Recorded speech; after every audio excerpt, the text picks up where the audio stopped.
Assalamualaikum warahmatullahi taala wabarakatuh. Kami dari kelompok 4 kelas 5A akan menjelaskan mengenai senyawa koordinasi. Adapun anggota dari kelompok 4 yaitu ada Ahmad Ghazali, Ahmad Zulfikar, Imam Rifki Herdani, Melisa Aisyah Putri, Nenda Nur Safitri, Nur Alimat Hakia, Syifa Ayugia, Wida Ayuwanda, dan Yurika. Adapun pokok bahasan pada presentasi kali ini, yang pertama ada pengertian sintesis, yang kedua karakterisasinya, yang ketiga mekanisme sintesis dan karakterisasinya, dan yang terakhir mengenai jurnal penelitian. Baik, untuk yang pertama ada pengertian sintesis. Sintesis merupakan tindakan penggabungan kepingan kecil dan sederhana menjadi molekul besar dan kompleks secara terkendali dan rasional. Perlu pengetahuan tentang bagaimana membuat ataupun memecahkan ikatan kimia. Kemudian pada sumber lain dikatakan bahwa sintesis merupakan uji nyata kemampuan dalam menggunakan dan mengendalikan reaksi kimia. Salah satu tujuan sintesis dilakukan dengan tujuan untuk menemukan senyawa atau zat baru yang belum diketahui sebelumnya, tetapi diramalkan akan mempunyai sifat berguna baik untuk menguji teori ataupun penciptaan produk kimia baru. Baiklah, selanjutnya mengenai proses pengertian sintesis menurut KBBI. Menurut Kamus Besar Bahasa Indonesia, sintesis merupakan reaksi kimia antara dua atau lebih zat yang membentuk suatu zat baru. Selain itu, sintesis juga dapat diartikan sebagai reaksi kimia yang bertujuan untuk memperoleh suatu produk kimia ataupun produk lain dengan memenuhi prosedur atau syarat tertentu yang terjadi berdasarkan peristiwa fisik dan kimia dengan melibatkan satu reaksi atau lebih. Dan tidak jarang pada proses sintesis ini akan didapatkan reaksi samping yang akan menyebabkan turunnya perolehan produk yang diinginkan. Baik, saya Nenda Nur Safitri di sini akan menjelaskan mengenai pengertian karakterisasi. Yang pertama yaitu definisi karakterisasi sendiri, yaitu menurut KBBI yaitu perwatakan yang bersifat khas. Kemudian terdapat definisi senyawa koordinasi, di mana senyawa koordinasi diartikan sebagai senyawa yang mengandung ion atau molekul kompleks, di mana ion kompleks ini yang ada dalam senyawa koordinasi tersebut dapat berupa kation, anion, atau keduanya. Misalnya kalium heksasiyanoferat atau K4FeCN6 adalah senyawa koordinasi yang mengandung kation sederhana yaitu K+, dan anion kompleks yaitu FeCN4 4-. Oleh karenanya, senyawa koordinasi selalu memiliki ion atau molekul kompleks, sehingga senyawa koordinasi sering juga disebut sebagai senyawa kompleks. Kata senyawa yang dimaksud dalam senyawa koordinasi atau senyawa kompleks itu merupakan dalam bentuk garam, sehingga dengan pengertian ini, senyawa koordinasi atau senyawa kompleks sering juga diartikan sebagai garam kompleks. Yang ketiga yaitu definisi karakterisasi senyawa koordinasi. Berdasarkan kedua definisi di atas, kurang lebih definisi dari karakterisasi senyawa koordinasi yaitu karakter atau sifat yang bersifat khas dari senyawa koordinasi akibat dari perbedaan komposisi kimianya. Baik, di sini saya Syifa Yugea akan melanjutkan materi sebelumnya mengenai karakterisasi dari senyawa koordinasi. Seperti yang kita tahu bahwa senyawa koordinasi itu terbentuk karena adanya ligan yang berperan sebagai donor pasangan elektron atau basa Lewis dan ion logam atau ion pusat yang berperan sebagai akseptor pasangan elektron atau asam Lewis, seperti yang tertera pada gambar di sebelah kiri bawah, yaitu senyawa koordinasi atau senyawa kompleks K4FeCN6 kali yang sudah dijelaskan oleh kelompok sebelumnya, yaitu kelompok 3. Logam golongan transisi memiliki kecenderungan untuk membentuk senyawa koordinasi atau senyawa kompleks. Logam transisi merupakan unsur golongan B yang mempunyai orbital D yang belum terisi penuh dengan elektron kecuali golongan 2B yaitu Zn, Cd, dan Hg yang berisi penuh 10 elektron.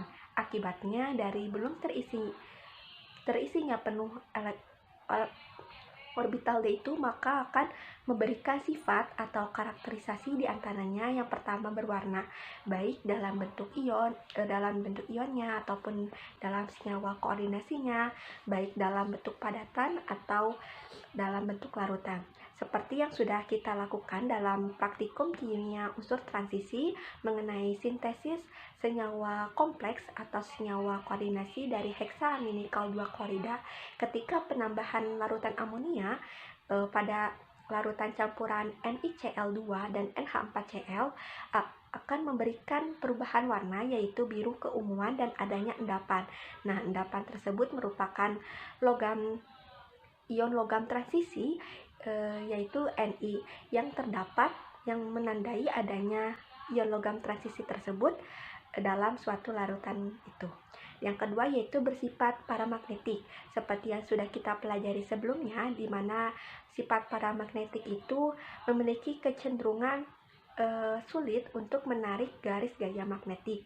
Yang ketiga yaitu adanya aktivitas katalitik. Nah, dalam praktikum juga sudah kita pelajari bahwa dengan adanya penangas air es dapat mempercepat terbentuknya kristal dari senyawa kompleks atau koordinasi. Dan yang terakhir yaitu membentuk senyawa koordinasi. Tentunya ya, di mana logam transisi dapat membentuk senyawa koordinasi dan senyawa koordinasi terbentuk dari adanya logam transisi. Mungkin cukup sekian yang dapat saya sampaikan.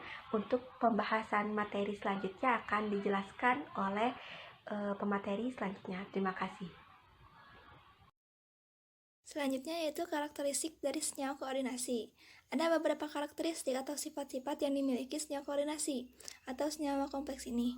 Di antaranya adalah yang pertama, ion logam pusat dalam ion kompleks umumnya terdiri dari logam transisi. Ion kompleks yang stabil terbentuk dari ion logam pusat yang memiliki ukuran ion relatif kecil tetapi muatannya besar atau potensial ioniknya perbandingan antara muatan dan jari-jari ionnya tinggi. Kemudian, energi orbital relatif sama dengan energi orbital dari pasangan elektron yang disumbangkan ligan, sehingga pada umumnya ion logam transisi kurang stabil daripada ion kompleksnya. Misalnya, ion kobalt 3 yaitu CO3+, kurang stabil dibandingkan dengan ion CONH3 6 3+, atau dengan ion CONH32 NH34Cl2+. Kemudian, karakteristik yang kedua yaitu ion kompleks memiliki sifat yang berbeda dengan ion pembentuknya. Misalnya, ketika ion fero membentuk ion kompleks FeCN64-, maka sifat individu Fe2+ dalam ion kompleks tersebut tidak lagi memberikan reaksi terhadap pengujian ion Fe2+, bukan kompleks. Jadi, ion Fe2+ dalam kompleks tidak mengendap menjadi FeOH2. Ketika ditambahkan larutan NaOH, sebaliknya larutan kalium heksasionoferat 2 akan membentuk endapan coklat tembaga heksasionoferat 2 ketika ditambahkan larutan tembaga sulfat. Nah, kemudian yang ketiga yaitu ion kompleks dapat mempertahankan identitasnya di dalam larutan sekalipun mengalami sedikit terdisosiasi. Derajat disosiasi bergantung pada kekuatan ikatan di antara logam pusat dan ligan. Ion heksasionoferat 2 merupakan ion kompleks yang stabil dan terdisosiasi sangat kecil. Akan tetapi, ion ini kurang stabil dan terdisosiasi cukup besar. Ion ini adalah COSCN4 2+. Nah, kemudian yang keempat yaitu muatan ion kompleks merupakan penjumlahan dari muatan ion penyusunnya. Misalnya, ion heksasionoferat 2 memiliki muatan 4-. Muatan total ini tidak lain adalah hasil penjumlahan dari muatan ion Fe2+, yaitu 2+, dan ion Cn- yang berjumlah 6, yaitu 6-.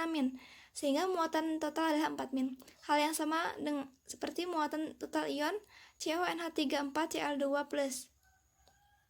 yaitu 1+. Dan yang terakhir yaitu ion kompleks kelat memiliki kestabilan lebih tinggi daripada kompleks yang sama, bukan kelat. Misalnya, ZnEn2 2+ lebih stabil daripada ZnNH3 4 2+. Mungkin cukup sekian dari saya, dilanjut oleh materi berikutnya. Terima kasih. Baik, selanjutnya saya akan menjelaskan mengenai mekanisme reaksi senyawa kompleks. Mekanisme reaksi senyawa kompleks ini terbagi ke dalam dua macam. Yang pertama yaitu mekanisme secara substitusi dan yang kedua melalui reaksi redoks. Klasifikasi mekanisme substitusi. Mekanisme reaksi substitusi adalah urutan langkah-langkah dasar bagaimana reaksi berlangsung. Pemahaman mengenai efek ligan yang keluar atau X dan ligan yang masuk atau Y pada laju substitusi dan spesies senyawa antar intermediate penting untuk mengelusidasi reaksi kompleks logam. Khususnya bermanfaat untuk merangkumkan struktur elektronik logamnya dan stereokimia kompleksnya dan korelasi antara parameter yang mewakili sterik senyawa dan laju reaksi. Umumnya, mekanisme reaksi substitusi ini diklasifikasikan sebagai tiga macam, yaitu mekanisme asosiatif, mekanisme disosiatif, dan mekanisme interchange. Pada gambar di samping terdapat mekanisme reaktan yang mengalami keadaan transisi, yaitu asosiatif, interchange, dan disosiatif, dan selanjutnya menghasilkan produk. Yang pertama yaitu mekanisme asosiatif. Bila laju substitusi ligan kompleks bergantung pada ligan Y yang berkoordinasi dengan logam pusat dan tidak sensitif pada ligan yang keluar atau X, reaksinya mengikuti mekanisme asosiatif yang meningkatkan bilangan koordinasi. Di sana gugus masuk berikatan dengan M sebelum terjadi pelemahan ikatan antara M dan X terjadi. Jika terjadi perubahan laju reaksi dan terbentuk kompleks baru, maka reaksi berupa substitusi asosiatif mengalami keadaan transisi. Bilangan koordinasi M bertambah satu notasi mekanisme. Sebuah contoh yang spesifik adalah pertukaran 14 CN- dengan ligan dalam kompleks square planar NiCN4 2- dengan langkah pertama adalah koordinasi ligan 14 CN- ke kompleks NiCN4 2- ditambah 14 CN- menghasilkan senyawa kompleks NiCN4 14 CN3-.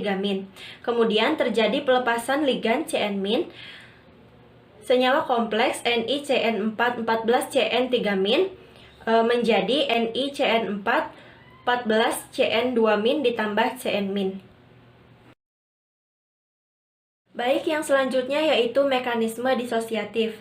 Reaksi substitusi yang sangat sensitif pada identitas ligan yang keluar atau X dan praktis tidak sensitif pada identitas ligan yang masuk atau Y mengikuti mekanisme disosiatif dengan penurunan bilangan koordinasi di spesies senyawa antaranya. Mekanisme ini sering dijumpai dalam kompleks heksakoordinat dan senyawa antaranya adalah kompleks pentakoordinat yang terbentuk dengan eliminasi X. Karena eliminasi diikuti dengan peningkatan spesies molekular dalam tahap senyawa antaranya, maka aktivasi entropinya atau delta S bernilai positif. Nah, pada gambar, ikatan M dan X putus sebelum gugus yang datang Y berikatan. Bila koordinasi M berkurang satu notasi mekanisme D yang berhubungan notasi SN1 pada pusat karbon. Misalnya, contohnya itu penggantian heksakarbonil tungsten oleh fosfin terjadi disosiasi karbon monoksida dari kompleks. Di sana terdapat persamaan reaksi yaitu yang pertama tungsten heksakarbonil menjadi tungsten pentakarbonil ditambah karbon monoksida. Lalu senyawa antara tungsten pentakarbonil ditambah dengan fosfin menjadi tungsten pentakarbonil ditambah karbon monoksida. Nah, yang terakhir yaitu mekanisme interchange atau pertukaran. Dalam kasus mekanisme interchange ini dapat dikatakan bahwa ikatan dari ligan datang atau Y mulai terbentuk sebelum gugus pergi atau X mulai putus. Pertukaran atau interchange murni sudah akan melemah ikatan ligan pergi X logam pada saat yang sama pembentukan ikatan ligan datang atau Y logam. Pada mekanisme interchange ini tidak memungkinkan untuk mengisolasi intermediate-nya. Selain itu, juga tidak memiliki nilai entropi atau delta S-nya itu sama dengan 0. Selanjutnya yaitu mengenai pertukaran air dan pembentukan kompleks dari ion aqua. Nah, yang pertama, reaksi penggantian ligan dalam kompleks oktahedral. Pembentukan kompleks oktahedral satu ion logam dalam pelarut air dengan suatu ligan berlangsung melalui reaksi substitusi. Tahapan atau mekanisme reaksi itu tergantung pada jenis ligannya. Jika ligan yang masuk itu monodentat, maka akan berlangsung reaksi 6 tahap. Jika ligan yang masuknya itu bidentat, maka akan berlangsung reaksi 3 tahap. Dan jika ligannya itu tridentat, maka akan berlangsung reaksi sebanyak 2 tahap.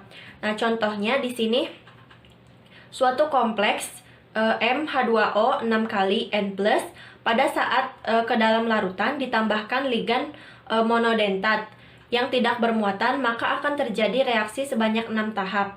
Nah, tahap pertama di sini terdapat persamaan reaksi MH2O 6 kali N+ ditambah ligan menjadi MH2O 5L N+ ditambah H2O. Lalu tahap kedua, persamaan reaksinya MH2O5 N+ ditambah ligan menjadi MH2O 4L2 N+ ditambah H2O. Nah, reaksi ini terus berlangsung hingga ke-6 H2O tersubstitusi dan dihasilkan kompleks Ml6 N+. Nah, yang kedua, reaksi penggantian ligan dalam kompleks bujur sangkar yang memiliki bilangan koordinasi 4. Bagi kompleks bujur sangkar, masalah mekanisme itu ternyata lebih baik langsung karena itu dapat dipahami secara lebih baik. Dalam kompleks tetra koordinasi, lebih memungkinkan mekanisme yang terjadi itu adalah mekanisme asosiatif. Contohnya, di sini ada persamaan reaksi PTLN Cl4 min N ditambah Y atau gugus ligan yang masuk menjadi PTLN Cl3 mengikat NY ditambah Cl min, di mana telah ditemukan bagi deret 4 kompleks di mana L sama dengan NH3 dan Y-nya itu sama dengan H2O. Beragam hanya oleh faktor 2 ini merupakan keragaman yang menarik perhatian karena muatan kompleks berubah dari -2 ke +1 bila N berubah dari 0 ke 3. Pemutusan ikatan PT-Cl menjadi lebih sulit dalam deret ini.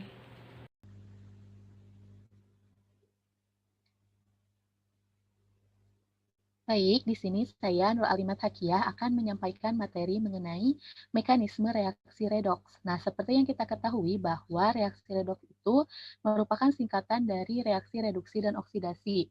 Nah, pada reaksi redoks ini terjadi perubahan bilangan oksidasi pada ion-ion pusatnya. Nah, untuk mekanisme reaksi redoks pada senyawa kompleks terbagi menjadi 2. Yang pertama itu ada mekanisme bola luar atau outer sphere mekanisme dan mekanisme bola dalam atau inner sphere mekanisme. Next.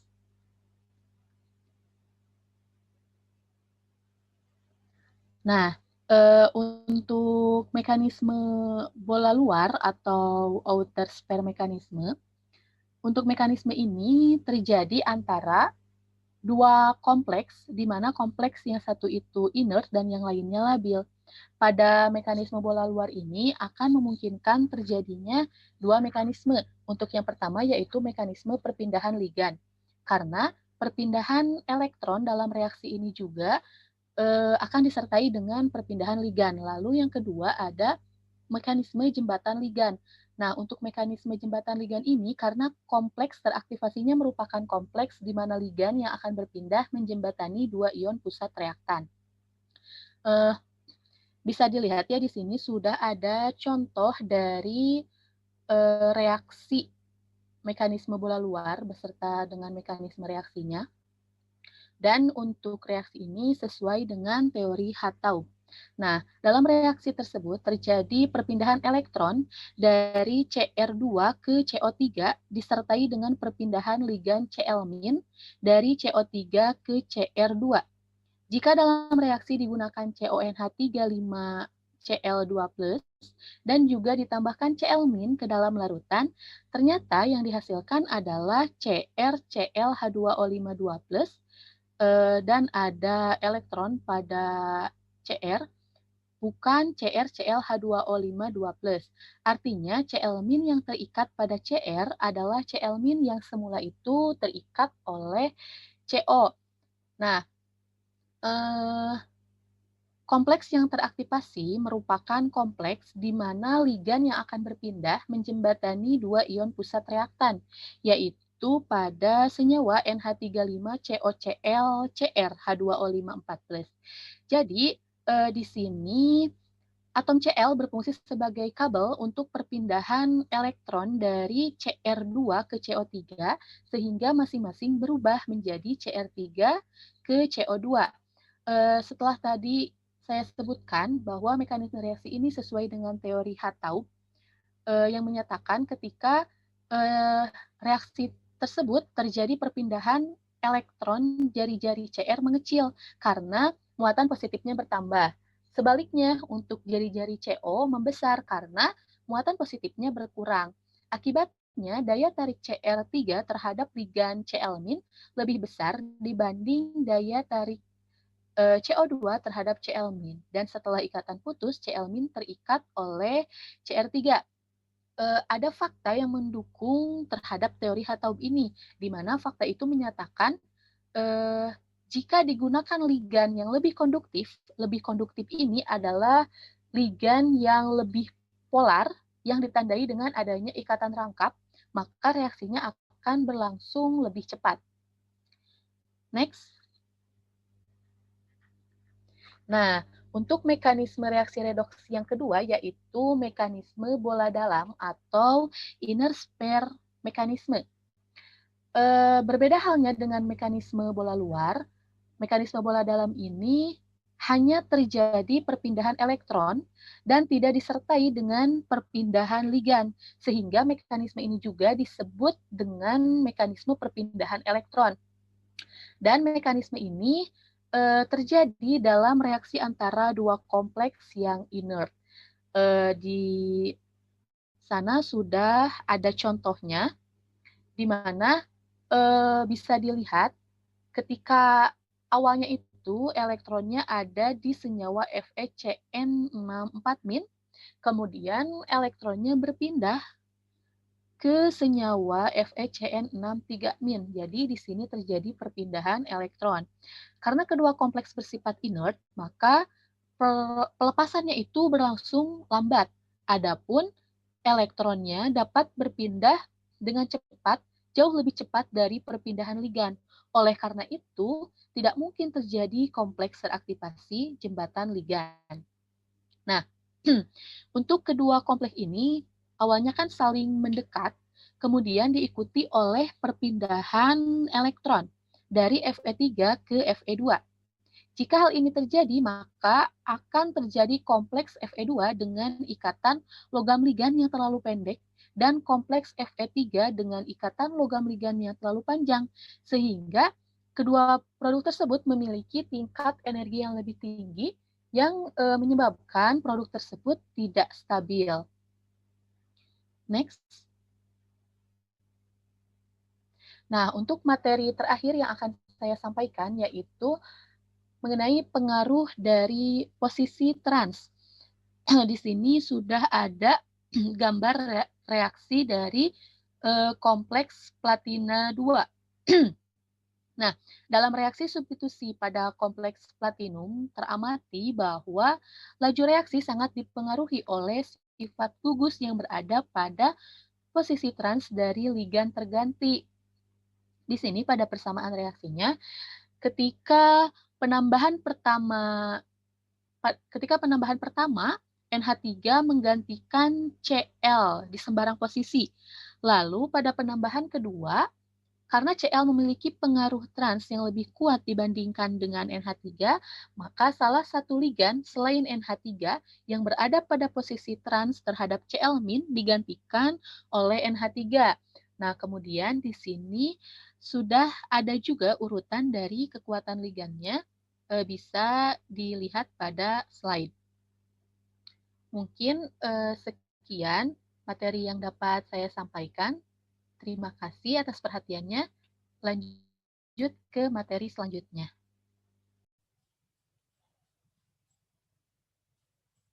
Baik, selanjutnya mengenai analisis jurnal senyawa koordinasi. Di sini kami menganalisis jurnal internasional yang berjudul Synthesis and Characterization of the Amine Nickel or Cobalt 2 bisdisinamide, atau rumusnya adalah MNH3 2 kali, NCN2 2 kali, di mana M ini yaitu suatu Ni dan juga CO atau nikel dan kobalt.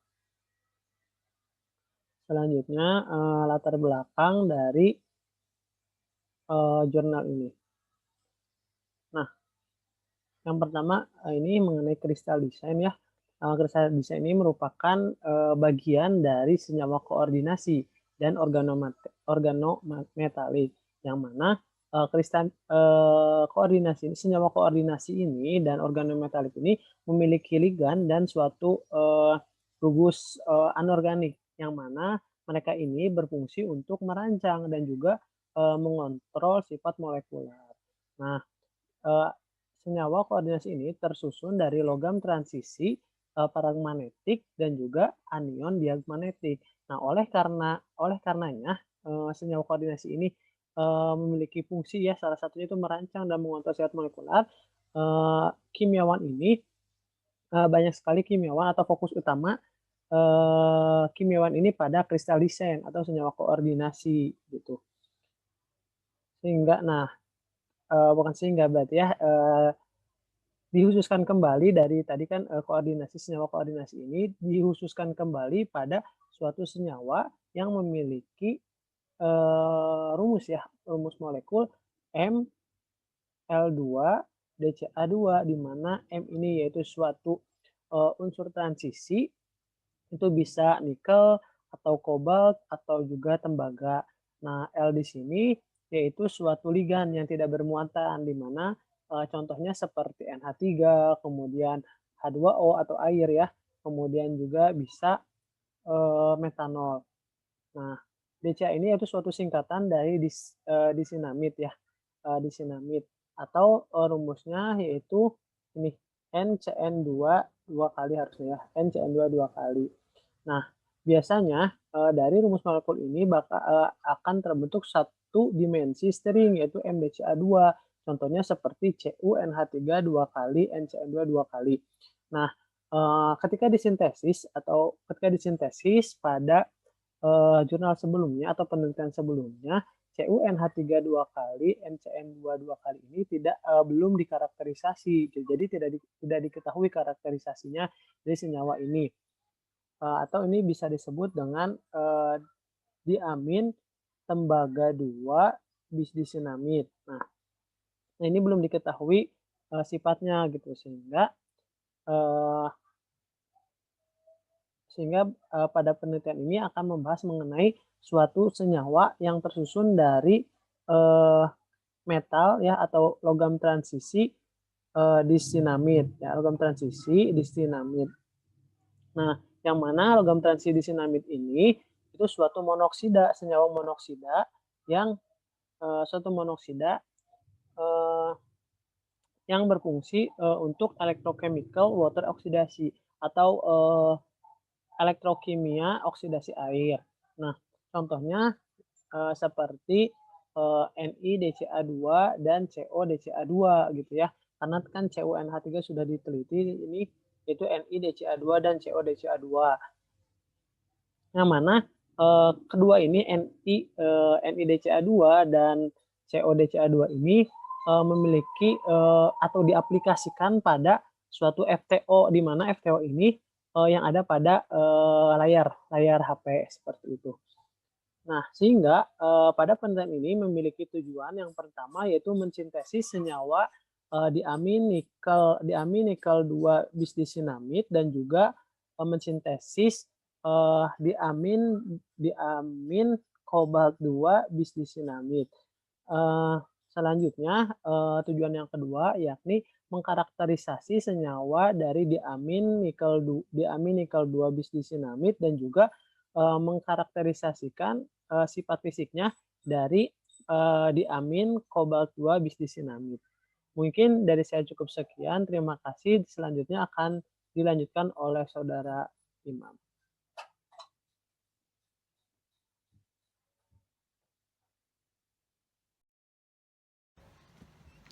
Bismillahirrahmanirrahim. Perkenalkan, saya Wida Ayuanda. Di sini saya akan menjelaskan mengenai prosedur penelitian. Yang pertama ada sintesis NiNH3 2 kali, DCA 2 kali. Disintesis dengan melarutkan jumlah stoikiometri NiCl26H2O atau 2886 gram 12,14 mmol dan NaDCA atau 2159 gram 24,25 mmol dalam amonia pekat yang memiliki persen berat sebesar 25% dan volume 60 mili. Setelah penguapan amonia, pelat biru tua mulai mengkristal. Didapat produk sebesar 2,01 gram, 8,94 milimol, dan persen berat 59,6%. Kemudian dicuci dengan etanol dan dikeringkan dalam desikator. Yang kedua ada pembuatan CONH3 2 kali, DCA 2 kali. Dibuat dalam kondisi bebas oksigen yang ketat dengan argon sebagai gas pelindung. COCl26H2O atau 1784 gram 7,50 milimol dan NaDCA atau 1339 gram 15,4 milimol dilarutkan dalam 15 mili air dan solusinya adalah dekaset sesudahnya. Selain gas amonia, padatan hijau dibentuk dan dilarutkan dalam larutan sebagai konsentrasi amonia. Dalam larutan meningkat. Setelah itu, kelebihan amonia dihilangkan dengan meniup aliran lambat tapi stabil argon atas solusinya. Kemudian padatan hijau dan amorf terbentuk satu kali lagi dan disaring. Yang ketiga, analisis unsur C, H, atau N dilakukan dengan elementer vario L. Kadar Ni ditentukan dengan analisis gravimetri sebagai berikut: 47,8 mg atau 0,213 milimol. Dari NiNH3 2 kali, DCA 2 kali dilarutkan dalam 2 tetesan asam klorida pekat. Solusinya kemudian diencerkan dengan 100 ml air. Yang keempat, mengetahui kandungan CO. Ditentukan dengan titrasi kompleksasi dengan asam EDTA. Pertama, 57,1 mg atau 0,254 milimol. Sampel dilarutkan dalam 2 tetesan asam klorida pekat. Larutan tersebut kemudian diencerkan dengan air hingga volume totalnya 100 ml dan dipisahkan dalam 3 sampel. Murexit digunakan sebagai indikator dan larutan amonia encer ditambahkan sampai warna kuning tercapai. Tak lama setelah penambahan, padatan biru terbentuk. Dengan penambahan solusi EDTA, padatan mulai larut dan larutan berubah menjadi ungu. Titrasi dilakukan sampai padatan biru larut sempurna. Oke, selanjutnya kita akan membahas mengenai poin pembahasan pada jurnal ini. Nah, didapatkan kristal diamin nikel bisdisianamida berwarna biru tua dan diamin kobalt bisdisianamida berwarna merah jingga. Nah, jadi seperti yang kita tahu bahwa ligan NH3 dan CN- ini merupakan ligan yang kuat dan termasuk ligan monodentat ya.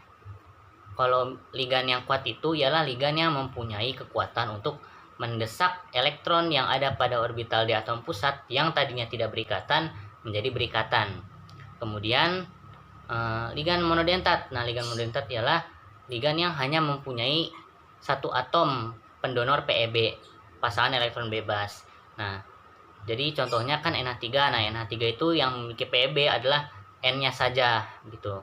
Dan CN-. CN- ini yang punya PeB adalah atom C-nya saja. Nah, makanya disebut sebagai ligan monodentat. Kemudian kedua senyawa ini memiliki sistem kristal yang sama, yaitu sistem kristal monoklinik dengan satu sumbunya saja yang miring gitu ya, dari ketiga sumbu yang dimilikinya. Kemudian berbentuk oktahedral. Jadi senyawa kompleks Ni2+ dan CO2+ ini bentuk umumnya ialah oktahedral dengan hibridisasi sp3d2. Kemudian berdasarkan data yang dihasilkan dari neutron powder diffraction dengan analit kedua zat ini, menghasilkan data-data sebagai berikut yang dituliskan dalam tabel. Yang pertama itu ada massa molar ya, massa molarnya itu kalau yang Ni 224,8, kalau yang CO itu 225,1, satuannya itu gram per mol ya. Nah, sistem kristalnya sama-sama monoklinik. Kemudian ada A, B, C dalam angstrom gitu ya. Nah, jadi itu merupakan panjang dari sisi kisi kristal masing-masing senyawa itu. Jadi satuannya dalam angstrom. Contohnya yang Ni itu panjang A-nya ialah 5,7679 angstrom. Kemudian yang CO itu 5,8303 angstrom. Nah, selanjutnya itu ada beta. Nah, beta ini apa maksudnya? Nah, beta ini adalah sudutnya, sudut dari kisi kristalnya. Jadi kalau yang Ni itu 96,719 derajat, kemudian yang CO itu 96,422 derajat. Nah, kemudian ada V. Nah, V di sini adalah volume ya. Makanya satuannya itu angstrom kubik atau angstrom pangkat 3. Jadi kita kalikan saja A kali B kali C ya dari masing-masing data ini. Kemudian akan menghasilkan yang Ni itu volumenya 413,14, sedangkan yang CO itu 421,95. Nah, jadi data-data yang didapatkan itu tidak terlalu berbeda jauh gitu ya. Oke, kemudian ke sifat magnetisnya. Nah, senyawa ini yang Ni ya menunjukkan sifat magnetik tipikal dari pusat Ni spin tinggi dengan S sama dengan 1 seperti yang digambarkan pada gambar B. Nah, jadi di slide berikutnya akan ada gambar untuk yang CO. Nah, pengukuran ini tuh menggunakan namanya alat superconducting quantum interference device ya, semacam magnetometer gitu, menunjukkan pusat CO2+ berputar dengan S sama dengan 3/2 dan kontribusi berbeda dari momentum orbital. Nah, jadi ini ada hubungannya dengan teori medan ligan, di mana orbital dia dari logam semuanya terdegenerasi. Artinya apa? Nah, jadi memiliki energi yang sama dan elektron-elektron pada orbital memenuhi hukum multisimpli yang maksimal. Tapi ketika terbentuk ion kompleks, maka terjadi pemecahan tingkat energi orbital D yang diakibatkan adanya tolakan elektron dari ligan-ligannya. Nah, jadi senyawa ini mengalami distorsi ya, atau elektron D terdistribusi secara tidak merata dalam orbital atau disebut asimetris gitu ya. Maka ada ligan yang mengalami gaya tolak yang lebih besar daripada ligan yang lainnya. Nah, kan didapatkan Ni itu bilangan spinnya S-nya itu sama dengan 1, kemudian S-nya itu sama dengan 3/2. Nah, jadi kalau misalkan S yang lebih tinggi, yang CO ya, S itu dia lebih tinggi, bilangan S-nya 1,5 ya, 3/2 itu. Jadi memiliki medan yang lebih lemah daripada Ni. Jadi kayak kebalikan gitu, berbanding terbalik. Kalau yang Ni kan bilangan S-nya itu sama dengan 1. Nah, jadi dia memiliki medan yang lebih kuat gitu ya, medan magnetiknya. Nah, nanti akan ada gambar berupa grafik di slide berikutnya. Nah, kemudian spektrum UV sekarang. Spektrum UV visible ya. Jadi spektrum UV or VIS Ni NH3DCa menunjukkan pita 3 serapan pada bilangan gelombang V itu ya. V sama dengan 10.200 cm pangkat min 1, V2 17.000 cm pangkat min 1, dan V3 28.650 cm pangkat min 1. Transisi elektronik ini sangat cocok untuk kompleks D oktahedral dan sebanding dengan NiDCa2 dan NiNH3 2+. Nah, jadi data yang dihasilkan berupa grafik gitu ya. Jadi yang merupakan kebalikan dari kimia organik. Kalau kimia organik kan kita mendeteksi gugus fungsi dari senyawa yang belum diketahui. Nah, kalau di penelitian ini kedua senyawa ini diteliti menggunakan spektrum UV. Nah, itu menghasilkan data-data seperti apa. Nah, jadi spektrum UV ini menggunakan prinsip yaitu sumber dari radiasi diteruskan menuju monokromator. Dan monokromator ini diarahkan terpisah melalui sampel sebuah cermin berotasi. Nah, ini dilakukan secara berulang-ulang ya melalui sampelnya. Kemudian sinyal listrik yang dihasilkan dari detektor akan menghasilkan data ya, data berupa data digital yang akan menghasilkan sebuah grafik yang nanti akan kita baca. Oke, nah di sini ada sebuah grafik ya yang dihasilkan dari infrared spektra. Jadi ini merupakan kebalikan dari kimia organik. Kalau misalkan kimia organik kita mendeteksi menggunakan spektrum IR untuk mendeteksi gugus fungsi dari senyawa yang belum diketahui. Nah, sedangkan ini senyawanya kan sudah ada ya. Kedua senyawa ini hanya kita deteksi saja gitu. Bagaimana data yang dihasilkan dari infrared spektra ini. Nah, jadi data-datanya seperti ini ya. Tidak berbeda jauh bilangan gelombangnya. Jadi hanya ingin tahu saja gitu ya, data yang dihasilkan dari infrared spektra ini seperti apa. Jadi supaya lebih mudah mengkelompokkan mana senyawa yang mengandung Ni dan mana senyawa yang mengandung CO. Oke. Nah, pada gambar yang B itu merupakan ini ya, hasil dari alat yang namanya superconducting quantum interference device atau disingkat SQUID ya, dimana itu merupakan suatu magnetometer yang dapat mendeteksi sifat kemagnetisan dan dapat sekaligus menghitung volume molar yang dihasilkan. Nah, kalau yang A itu merupakan data dari Ni. Nah, tadi kan bilangan spin dari Ni itu merupakan 1 ya.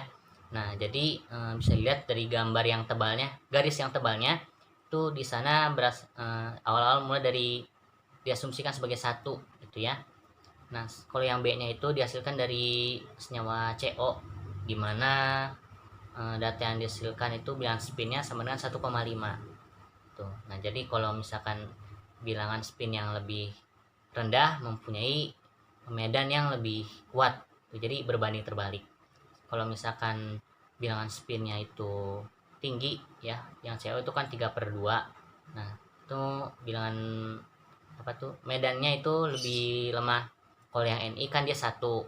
Nah, maka medannya bisa dikatakan dia lebih kuat.